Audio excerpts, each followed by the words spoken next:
It's Friday, February 5th, around 8 a.m. I'm just getting up.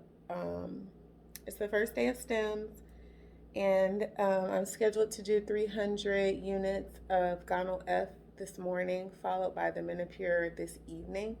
So I'm going to go ahead and get this medication prepped and ready to inject. As I mentioned before, I do not like needles. I'm completely terrified, so I'm just going to try to do it as quick as possible and get it over with. I have everything prepped here.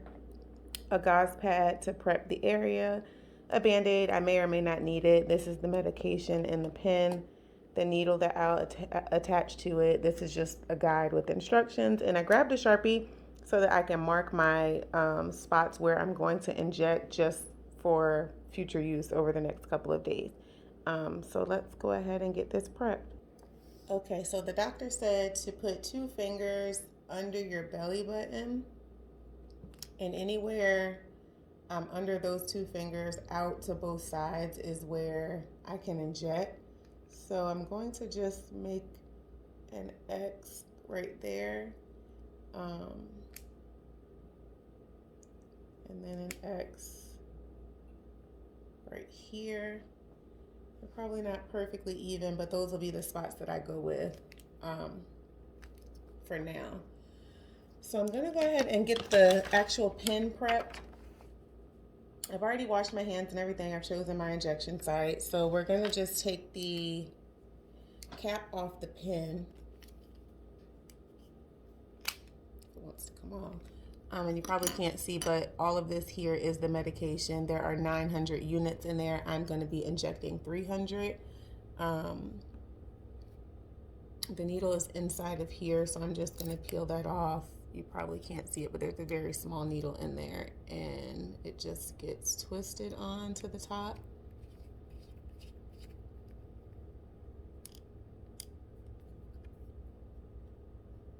All right, I'm gonna pull that off. This is the cap that the needle will go back in once we use it. And then it says to, I remember how to do this, but I want to make sure that I do everything correctly. We're going to pull off the part that's protecting the needle. As you can see, it's a pretty small needle, but still it's a needle. And then I'm going to dial to my desired dose, which is 300. So I'm just going to turn the knob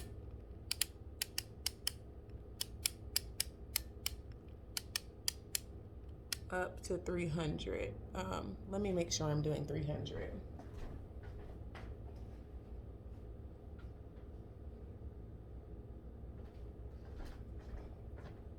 So yeah, my dose is 300. I have it dialed to 300.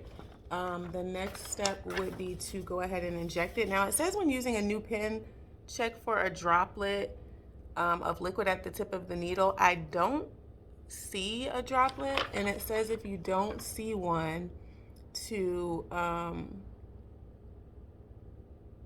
turn the knob on the dose back to 25. So I'm going to turn it to 25, and then it says to gently tap the needle. Oh, that worked. There's a bubble there now. So once it does that, I'm going to, it says hold the pen with the needle pointing up, slowly press down the knob in all the way. 1 or more tiny drops of liquid will appear at the tip of the needle. Release the dose knob and make sure that it goes back to 0, which it does. After which, go back to step 4, dialing your dose to 300. Okay. I feel like that wasted a little bit of medication, but I want to make sure it's correct. So we're going to dial back to 300, and we've got the droplets at the top. Now we're going to inject. It says you might bend the needle if you do not insert the needle straight in at a 90-degree angle. Hold the pen at a 90-degree angle to the injection site and push it into your skin. Once it's in, you're going to press the knob all the way in. And it says not to release the knob until the needle is out of my skin. So once it's pressed all the way in, it wants me to hold it there for 5 seconds. then remove it from my skin, release the button, and basically discard the needle and put the pin back in the refrigerator. So I'm going to put that down for a second to prep with an alcohol pad.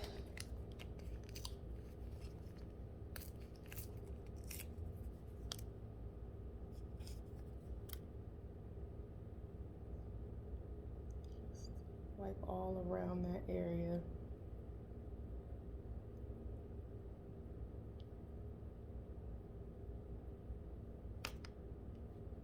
Let that dry a little bit.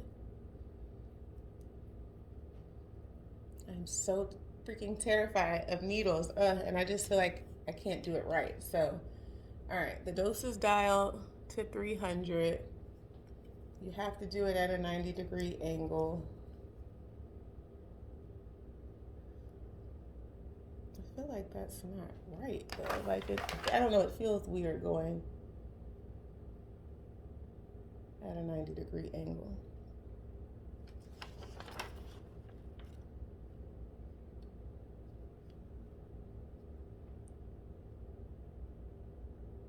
All right. I don't know, that just doesn't seem right to me, but it doesn't say to like hold this, like fold the skin or anything like that. I probably should have went more to the side because I feel like this is not gonna go straight in. If you guys can see, I'm gonna go ahead and try to get it in there. I want to get it in the spot, but at the 90-degree angle.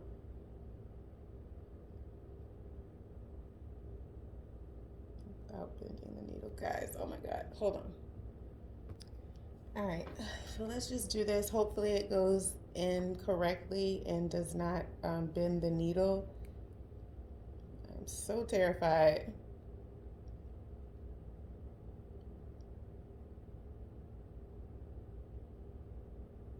I just want to make sure I'm doing it right.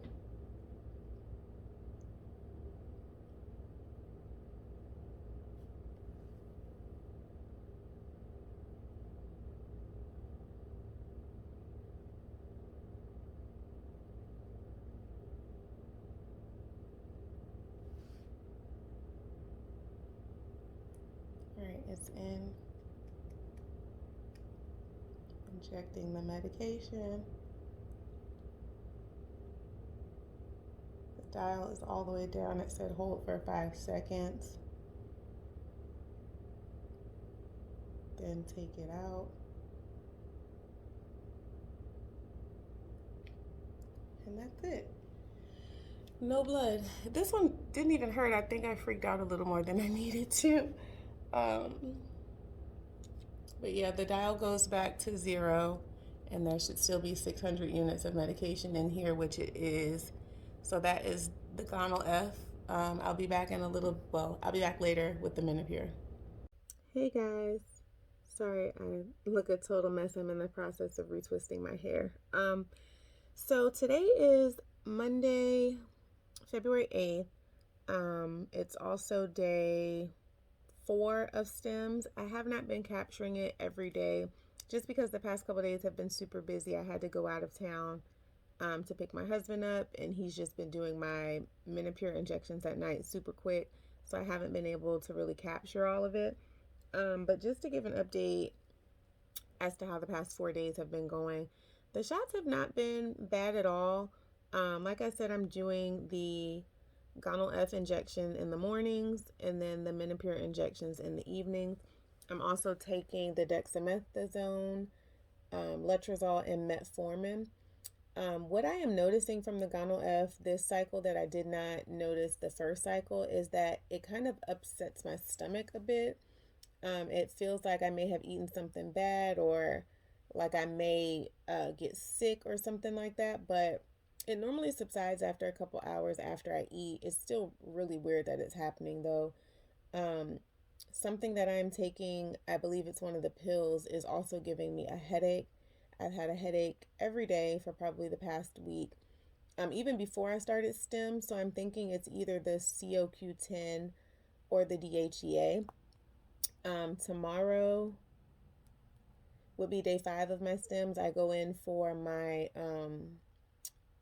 first ultrasound once I've started the medication, just to measure the follicles and see how things are progressing. They may either increase or decrease my injections at that time based off of what they see. But I am also going to talk to them about how I've been feeling, and see what they can suggest, or if it's just something I'm probably going to have to push through. I've been finding myself taking a Tylenol every day. And since having gastric bypass surgery, Tylenol is really the only medication that I can take, and I can't take a lot of it. So I've just been trying to stay hydrated, and eat when I can. Like, I'm not very hungry, but I do still try to get in a small meal or two throughout the day, plenty of fluids, and then maybe like a protein shake or something like that. Um, but overall, the stims are going pretty well. I initially planned to have my husband do all of my injections, but right now it seems like it's easier for myself to administer the Gonal F, which is the one that comes in that pen, because it has to be injected at a 90-degree angle. So it's a lot easier for me to just inject it directly in, like, from the side, versus him trying to do it. And the Menopur, I want him to feel involved and feel like he has a part in it, or else I would probably stab myself with that too. But I do prefer him to do it because he's a lot quicker. Like, it takes me a while to prep and, get out of my head about this needle. So it's easier to allow him to do it. The Menopur does burn really badly when it's injected and for a few minutes afterwards, but it's very tolerable. Other than that, I don't think I'm having too many more side effects besides what I've mentioned. I noticed at the injection sites for the Menopur, it has caused like little scabbing where the needles are being inserted. But there's no pain, tenderness, redness, or anything like that in those areas. I don't bleed at all from either one of those injections either. So right now it's just my stomach is getting really upset, having some bouts of nausea, and then the headaches. So hopefully, when I go in tomorrow for the ultrasound, they're able to give me some tips on how to combat that. Um, and we'll talk about next steps. So definitely stay tuned. I'll be back to share with you guys what happens in just a few. Good morning, y'all. It's Monday, February 9th, and I am at my fertility clinic. I realized today that they do not allow video recording or picture. So I'm getting ready for my ultrasound, and I will let you guys know how that goes afterwards. Hey guys, so I just left my fertility clinic, and just wanted to give you guys a quick update before I run into Walgreens to pick up this prescription. So they did my ultrasound, they did some lab work. I met with the pre-op nurse just to go over, basic pre-op stuff of what the day of retrieval and the day after would look like. During retrieval, I'm also having a hysteroscopy and the polyp removal. So they kind of went through all of that. Then I met with one of my IVF nurses who wanted to talk about some of my previous lab work, and then what my protocol is going to be for the next few days. So she went over my lab work, and we weren't sure if it was my lab work from last week or from my baseline appointment, which I know for a fact that one of those appointments I was not fasting. So what came back was that my thyroid levels, while they were still in normal range, it was on the higher end of normal, which was a first. I had never heard of this from any doctor ever, that my thyroid levels were high. I can't remember the exact number, but because of that, they're putting me on, I think it's Synthroid or something like that, to try to get that number up to a lower number where they want it to be at. So I'm going to pick that prescription up and start that today. The other thing that she saw, which was a little concerning, was that my AMH level was very low. I think that she said they wanted to be at least at a 2, and I believe mine was at like 0.67, which is indicative of diminished ovarian reserve, which is not, pleasant news for me to hear at all. And now it's making me think back to my last IVF cycle as to why they probably were only able to get 4 eggs out of 19 follicles, was because of that. But I never knew that with my previous doctor. She never went over that with me.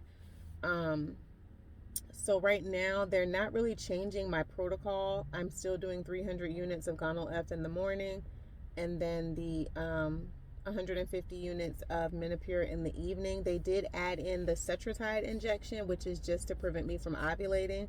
That one is the only one that is timed, and I have to do it at the exact same time every day starting tomorrow. So I think I'm going to aim for like a 6 a.m.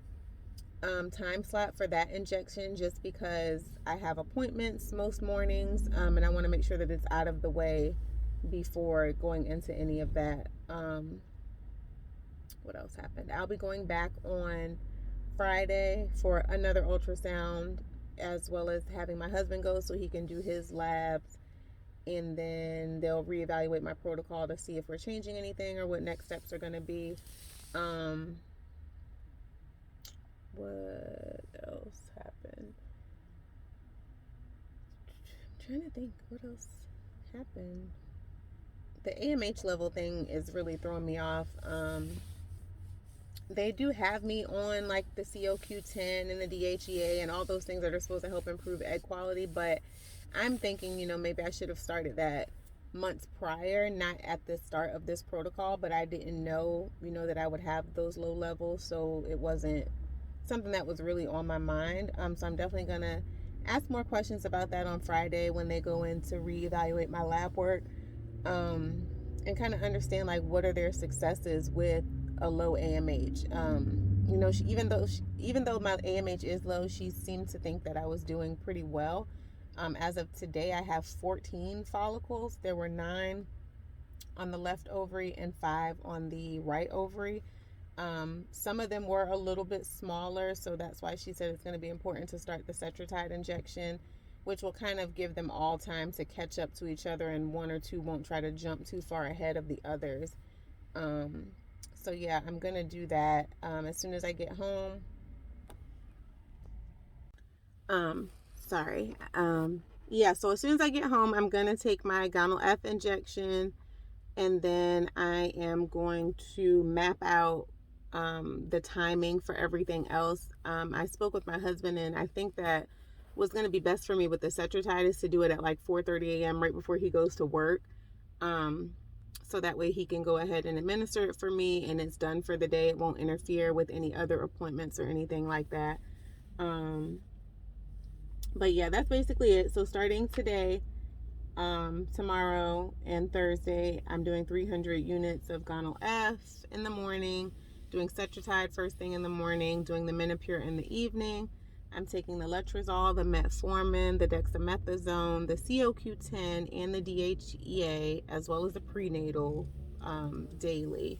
And then I go back on Friday the 12th at 10:30 a.m. for another scan and more labs to evaluate where we are as of that day.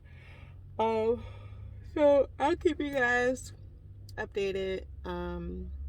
As I mentioned earlier, my doctor's office does not allow filming, so I'll have to give you guys updates before and after the fact. And then I'm gonna try to record some more of these injections. Like I said, when my husband does them, they go super quick, so it's kind of hard to get them recorded, but I will fill you guys in as much as I can, so stay tuned.